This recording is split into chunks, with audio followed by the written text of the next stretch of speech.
अधिक मेहनत के बजाय होशियारी से काम करने का क्या मतलब है?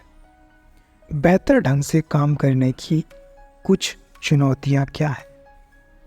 मैं होशियारी से काम करना कैसे सीख सकता हूँ? दोस्तों, आज की तेज़ तर्रार और लगातार बदलती दुनिया में यह सीखना पहले से कहीं अधिक महत्वपूर्ण है कि अधिक कठिन नहीं, बल्कि अधिक स्मार्ट तरीके से कैसे काम किया जाए। काम करने का पारंपरिक दृष्टिकोण, जो कि अधिक घंटे लगाना और अधिक काम करना है, अब टिकाऊ नहीं है। हमें अपने समय के साथ अधिक स्किलफुल और प्रोडक्टिव बनने के तरीके खोजने की ज़रूरत है। दोस्तों, टिमोथी फेरिस की पुस्तक वर्क स्मार्टर नॉट हार्डर उन लोगों के लिए एक महान संसाधन है जो सीखना चाहते हैं कि स्मार्ट तरीके से कैसे काम किया जाए। फेरिस का कम प्रयास में अधिक काम करने के लिए कई व्यवहारिक सुझाव और स्ट्रेटजी प्रदान करते हैं। मैं पुस्तक का एक संक्षिप्त अवलोकन प्रदान करूंगा और फेरिस द्वारा सिखाई गई कुछ प्रमुख अवधारणाओं पर चर्चा करूंगा। मैं उन प्रश्नों को भी उत्तर दूंगा जो मैं इस बुक के बारे में बताऊंगा। दोस्तों, अधिक मेहनत के बजाय होशियारी से काम करने का क्या मतलब है? होशियारी से काम करने का मतलब है अपने समय और संसाधनों का अधिक कुशलता से उपयोग करना। इसका मतलब है कम प्रयास में अधिक काम करने के तरीके खोजना। इसका मतलब है अपने काम के बारे में अधिक रणनीतिक होना और उन चीज़ों पर ध्यान केंद्रित करना जो सबसे महत्वपूर्ण है। मैं होशियारी से काम करना कैसे सीख सकता हूँ? How can I learn to work smarter? दोस्तों, बेहतर ढंग से काम करना सीखने के लिए आप कुछ चीज़ें कर सकते हैं। सबसे पहले आपको अपनी मानसिकता बदलने के लिए तैयार रहना होगा। आपको पुरानी आदतों को छोड़ने और काम करने के नए तरीकों को अपनाने के लिए तैयार रहना होगा। दूसरा ये है कि आपको नए स्किल्स सीखने में टाइम और एफर्ट लगाने के लिए तैयार रहना होगा।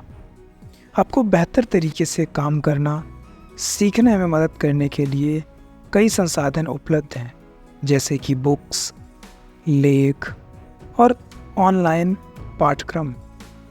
अंततः आपको धैर्य रखने की आवश्यकता है। बेहतर तरीके से काम करना सीखने में समय और प्रयास लगता है। यदि आपको तुरंत रिजल्ट न दिखे तो निराश ना हो, बस इसे जारी रखें और आप अंततः इसका फ़ायदा देखोगे। दोस्तों, आज की वीडियो में हम इसी बुक के बारे में बात करने वाले हैं जिसका नाम है वर्क स्मार्टर नॉट हार्डर। तो आज इस बुक को हम देखेंगे और जानेंगे कि हम इस बुक से कैसे लर्न कर सकते हैं और क्या चीज़ें हैं जो हमारी लाइफ को बेहतर बना सकती हैं।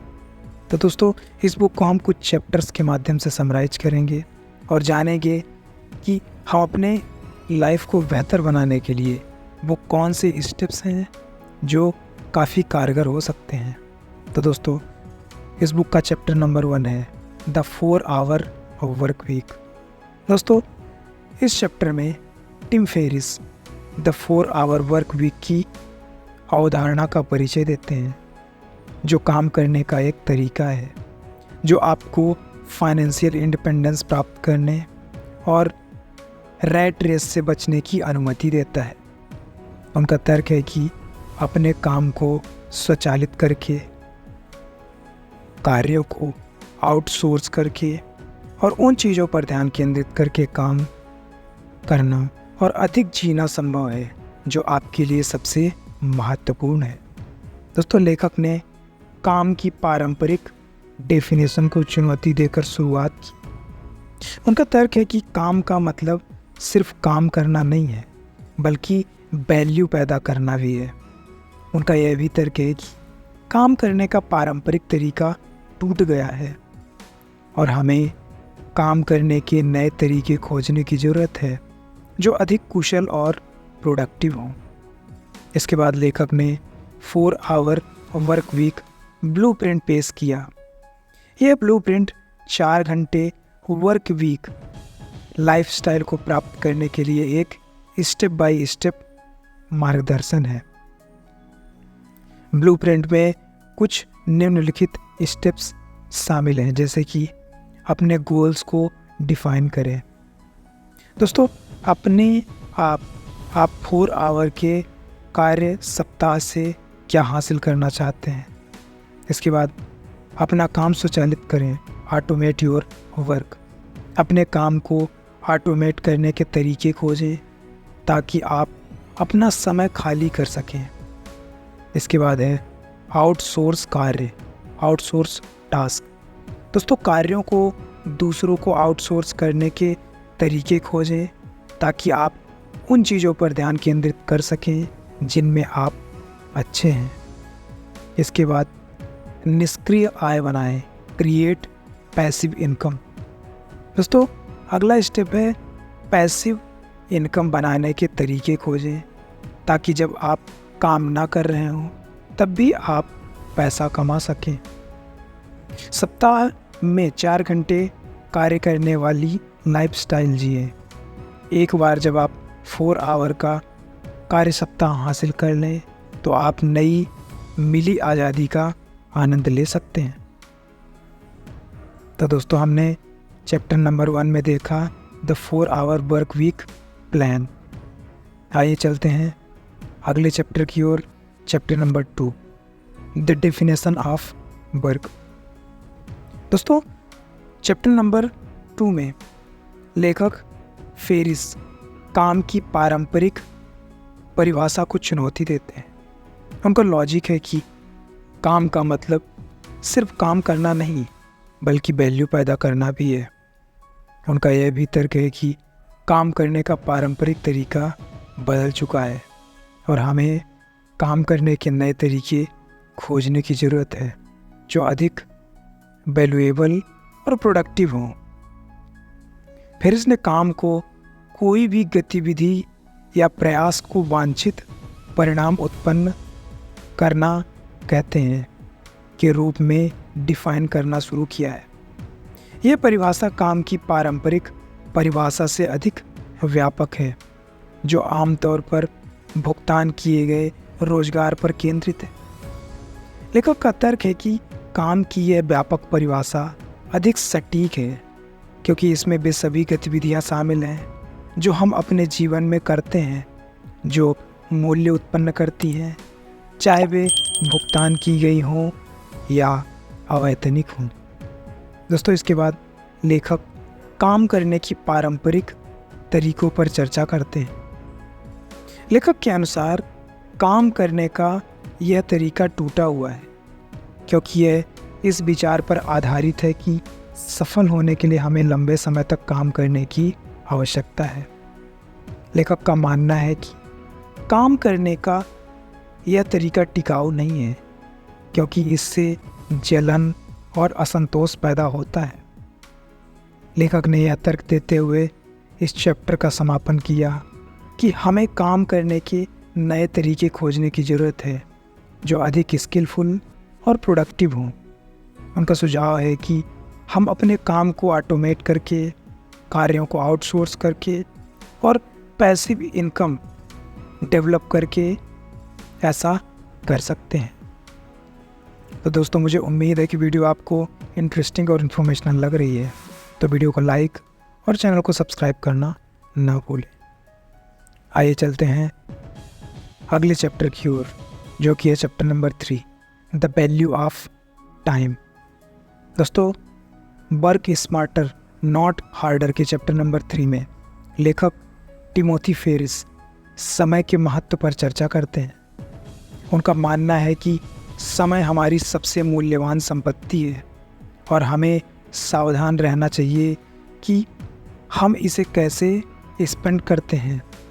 वह आपके समय का सदुपयोग कैसे करें इसके बारे में सुझाव भी देते हैं। फिर इसने समय को हमारे पास सबसे कीमती संसाधन के रूप में परिभाषित करना शुरू किया। उनका तर्क है कि समय पैसे से अधिक वैल्यूएबल है, क्योंकि हम हमेशा अधिक पैसा कमा सकते हैं, लेकिन हम कभी भी अधिक समय नहीं कमा सकते। इसके बाद फेरिस उन विभिन्न तरीकों पर चर्चा करते हैं जिनसे हम समय बर्बाद करते हैं। उनका लॉजिक है कि हम उन चीज़ों पर समय बर्बाद करते हैं जो इम्पोर्टेंट नहीं है, उन चीज़ों पर जिनका हम आनंद नहीं लेते हैं, और उन चीज़ों पर जिनमें हम अच्छे नहीं हैं। लेखक आपके समय का अधिकतम उपयोग कैसे करें, इसके बारे में कुछ टिप्स देते हैं। इन टिप्स में शामिल है अपनी प्राथमिकताएं परिभाषित करें, डिफाइन योर प्रायोरिटीज। दोस्तों, आपके जीवन में सबसे महत्वपूर्ण चीज़ें क्या हैं? एक बार जब आप अपनी प्राथमिकताएं जान लेते हैं तो आप अपना समय और ऊर्जा उन चीज़ों पर फोकस कर सकते हैं। इसके बाद है विकर्षणों को दूर करना, एलिमिनेट डिस्ट्रैक्शंस। दोस्तों, उन चीज़ों को पहचानें जो आपको अपने लक्ष्यों से भटका रही हैं और उन्हें अपने जीवन से खत्म करें। इसके बाद है कार्य प्रत्यायोजित करें, डेलीगेट टास्क। यदि आप किसी और को कार्य सौंप सकते हैं तो ऐसा करें। इससे आपका समय बचेगा ताकि आप उन चीज़ों पर ध्यान केंद्रित कर सकें जिनमें आप अच्छे हैं। इसके बाद है कार्यों को स्वचालित करें, ऑटोमेट टास्क्स। यदि आप कार्यों को स्वचालित कर सकते हैं तो करें। इससे आपका समय बचेगा ताकि आप उन चीज़ों पर ध्यान केंद्रित करें जो आपके लिए सबसे ज़्यादा इम्पोर्टेंट है। और इसके बाद अगला है ब्रेक लें, टेक ब्रेक्स। दोस्तों, बर्न आउट से बचने के लिए पूरे दिन ब्रेक लेना महत्वपूर्ण है। उठें और घूमें या कुछ मिनटों के लिए अपने काम से दूर हो जाएं। तो इस तरह से हमने देखा दोस्तों कि अपने हम समय का कैसे उपयोग कर सकते हैं। दोस्तों, आइए चलते हैं अगले चैप्टर की ओर, चैप्टर नंबर 4, द 80-20 रूल। दोस्तों, इस चैप्टर में टिम फेरिस 80-20 नियम का परिचय देते हैं, जिसमें कहा गया है कि हमारे 80% रिजल्ट हमारे 20% प्रयास से आते हैं। उनका तर्क है कि हमें अपना समय और एनर्जी उन 20% कार्यों पर केंद्रित करना चाहिए जो सबसे अधिक रिजल्ट देते हैं। लेखक फेरिस 80-20 नियम को डिफाइन करके शुरू करते हैं। उनका लॉजिक है कि यह नियम हमारे जीवन के कई फील्ड पर लागू होता है, जिसमें काम, रिलेशन और फाइनेंस शामिल है। उनका यह भी लॉजिक है कि हम अपनी प्रोडक्टिविटी में सुधार करने और अपने गोल्स को अधिक तेज़ी से प्राप्त करने के लिए 80-20 रूल का उपयोग कर सकते हैं। इसके बाद फेरिस चर्चा करते हैं कि हम अपने काम को 80-20 नियम को कैसे लागू कर सकते हैं। उनका तर्क है कि हमें 20% कार्यों की पहचान करनी चाहिए जो सबसे महत्वपूर्ण हैं और अपना समय और एनर्जी उन्हीं कार्यों पर फोकस करनी चाहिए। उनके अनुसार हमें उन 80% कार्यों को दूसरों को सौंप देना चाहिए या समाप्त कर देना चाहिए जो इम्पोर्टेंट नहीं है। फिर इसने हमारे काम में 80-20 नियम को लागू करने के लिए कुछ टिप्स प्रदान किए हैं, जो कि कुछ इस तरह हैं। अपने सबसे महत्वपूर्ण कार्यों को पहचानें। वे 20% कार्य कौन से हैं जो सबसे अधिक रिजल्ट देते हैं। अपना समय और ऊर्जा अपने सबसे महत्वपूर्ण कार्यों पर केंद्रित करें। उन कार्यों पर समय बर्बाद ना करें जो महत्वपूर्ण नहीं है। 80% कार्य जो महत्वपूर्ण नहीं है उन्हें सौंप दें या समाप्त कर दें। और फिर इसके बाद है अपने रिजल्ट्स ट्रैक करें। अपने परिणामों पर नज़र रखें ताकि आप देख सकें कि 80-20 नियम आपके लिए कैसे काम कर रहा है। तो दोस्तों, हमने 80-20 रूल को समझा। दोस्तों, मुझे उम्मीद है कि वीडियो आपको इंटरेस्टिंग और इन्फॉर्मेशनल लग रही है, तो वीडियो को लाइक और चैनल को सब्सक्राइब करना ना भूलें। आइए चलते हैं अगले चैप्टर की ओर। Chapter number 5, the Pareto principle. दोस्तों, work smarter not harder book के चैप्टर नंबर 5 में लेखक टिमोथी फेरिस पेरेंटो सिद्धांत का परिचय देते हैं, जिसे 80-20 नियम के रूप में भी जाना जाता है। उनका तर्क है कि हम पेरेंटो सिद्धांत का उपयोग उन 20% कार्यों की पहचान करने के लिए कर सकते हैं जो सबसे इम्पोर्टेंट है, और उन कार्यों पर अपना समय और ऊर्जा लगा सकते हैं। दोस्तों, फेरिस ने पेरेंटो सिद्धांत को परिभाषित करके शुरुआत की। उनका लॉजिक है कि यह सिद्धांत हमारे जीवन के कई फील्ड्स पर लागू होता है, जो कि हमारे रिश्ते, हमारे फाइनेंसेस और हमारे वर्क प्लेस पे हो सकता है।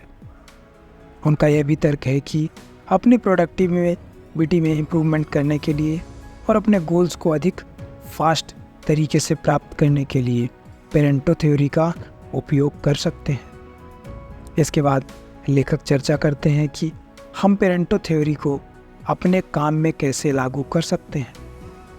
उनका मानना है कि हमें उन 20% कार्यों की पहचान करनी चाहिए जो सबसे महत्वपूर्ण, और अपना समय और ऊर्जा उन कार्यों के लिए देनी चाहिए। उनका यह भी तर्क है कि हमें उन 80% कार्यों को दूसरों को सौंप देना चाहिए या फिर उन्हें ख़त्म कर देना चाहिए जो इम्पोर्टेंट नहीं है। तो इस तरह से हमने पेरेंटो थ्योरी या 80-20 रूल को देखा। दोस्तों, आइए चलते हैं अगले चैप्टर की ओर। Chapter number 6, the law of diminishing returns. दोस्तों, चैप्टर नंबर 6 में लेखक घटते प्रतिफल के नियम का परिचय देते हैं, जिसमें कहा गया है कि किसी कार्य का सीमांत लाभ कम हो जाता है क्योंकि कार्य को करने की संख्या बढ़ जाती है। उनका तर्क है कि जब हम काम कर रहे हो तो हमें घटते प्रतिफल के नियम के प्रति सचेत रहना चाहिए। फिर इस घटते प्रतिफल के नियम को परिभाषित करके शुरुआत करते हैं। उनका लॉजिक है कि यह कानून हमारे जीवन के कई फील्ड्स पर लागू होता है, जिसमें वर्क, रिलेशनशिप और फाइनेंसेस हैं। उनका मानना है कि हम अपनी प्रोडक्टिविटी में इम्प्रूवमेंट करने और अपने गोल्स को अधिक फास्ट तरीके से प्राप्त करने के लिए घटते रिटर्न के नियम का उपयोग कर सकते हैं। इसके बाद लेखक चर्चा करते हैं कि हम घटते प्रतिफल के नियम को अपने काम पर कैसे लागू कर सकते हैं। उनका तर्क है कि हमें उन पॉइंट से अवगत होना चाहिए जब किसी कार्य पर काम करने का सीमांत लाभ कम होने लगता है। एक बार जब हम इस पॉइंट पर पहुंच जाते हैं तो हमें कार्य पर काम करना बंद कर देना चाहिए और किसी और चीज़ पर ध्यान केंद्रित करना चाहिए। तो दोस्तों, इस तरह से हमने घटते प्रतिफल के नियम का परिचय देखा। दोस्तों, आइए चलते हैं अगले चैप्टर की ओर। Chapter number 7, the power of automation. दोस्तों, इस चैप्टर में टिमोथी फेरिस स्वचालन की शक्ति का परिचय देते हैं, जिसके बारे में उनका तर्क है कि इससे हमारा समय खाली हो सकता है ताकि हम अधिक इम्पोर्टेंट चीज़ों पर ध्यान केंद्रित कर सकें। वह हमारे काम को ऑटोमेट करने के बारे में सुझाव देते हैं, जैसे सॉफ्टवेयर का उपयोग करना और आभासी सहायकों को काम पर रखना। फेरिस ने स्वचालन या ऑटोमेशन को डिफाइन करने से शुरुआत की। उनका मानना है कि ऑटोमेशन उन कार्यों को करने के लिए टेक्नोलॉजी का उपयोग है जो अन्यथा मनुष्यों द्वारा किए जाते हैं। उनका मानना है कि ऑटोमेशन का उपयोग हमारी प्रोडक्टिविटी में इम्प्रूवमेंट करने और अपने गोल्स को अधिक तेज़ी से प्राप्त करने के लिए किया जा सकता है। इसके बाद लेखक चर्चा करते हैं कि हम अपने काम को कैसे ऑटोमेट कर सकते हैं। उनका तर्क है कि हमें उन कार्यों की पहचान करनी चाहिए जिन्हें ऑटोमेट किया जा सकता है और फिर उन कार्यों को स्वचालित करने के तरीके खोजने चाहिए। उनका यह भी मानना है कि हमें विभिन्न ऑटोमेशन इक्विपमेंट्स और टेक्निक्स के साथ प्रयोग करने के लिए तैयार रहना चाहिए। तो हमने देखा कि ऑटोमेशन की शक्ति क्या है।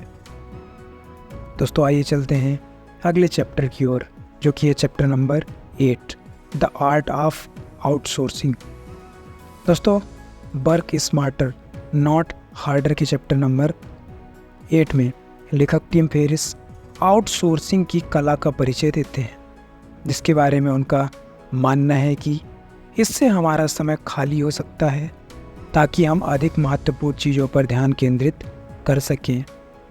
वह हमारे काम को आउटसोर्स करने के बारे में सुझाव देते हैं, जैसे विश्वसनीय कॉन्ट्रैक्टर्स को ढूंढना और अनुबंधों का प्रबंध करना। लेखक ने आउटसोर्सिंग को डिफाइन करके शुरुआत की। उनका मानना है कि आउटसोर्सिंग उस कार्य को करने के लिए किसी और को काम पर रखने की प्रक्रिया है जिसे आप स्वयं कर सकते हैं। उनका यह भी तर्क है कि आउटसोर्सिंग हमारे समय को खाली करने का एक शानदार तरीका हो सकता है ताकि हम अधिक महत्वपूर्ण चीज़ों पर ध्यान केंद्रित कर सकें। इसके बाद फेरिस चर्चा करते हैं कि हम अपने काम को आउटसोर्स कैसे कर सकते हैं। उनका मानना है कि हमें उन कार्यों की पहचान करनी चाहिए जिन्हें हम आउटसोर्स कर सकते हैं और फिर उन कार्यों को करने के लिए विश्वसनीय ठेकेदारों को ढूंढना चाहिए। उनका मानना है कि हमें कॉन्ट्रैक्ट्स का मैनेजमेंट करने और कॉन्ट्रैक्टर्स के साथ प्रभावी ढंग से कम्युनिकेशन करने के लिए तैयार रहना चाहिए। तो दोस्तों आज की वीडियो यहीं समाप्त करते हैं। मुझे उम्मीद है कि वीडियो आपको इंटरेस्टिंग और इन्फॉर्मेशनल लगी होगी। दोस्तों वीडियो की डिस्क्रिप्शन में इस बुक की हिंदी और इंग्लिश वर्जन का बेस्ट बाय लिंक मिल जाएगा, तो वहाँ से जाकर आप बाई कर सकते हैं।